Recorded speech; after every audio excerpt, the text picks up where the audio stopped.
How to export iPhone contacts to Google account.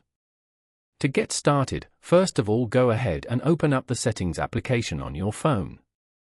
Once you're here, scroll down to the very end and tap on Apps. You can view all your phone apps over here. Then, scroll down the main list of settings until you find Contacts and tap on it. In the Contacts menu, tap on Contacts Accounts at the very top.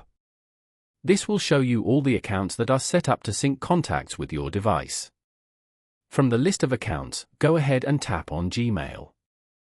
On the next screen, you will see a toggle switch next to Contacts. Tap on this switch to enable the syncing of your Gmail contacts. A pop-up will appear prompting you to log into your Google account. Tap on Login to proceed.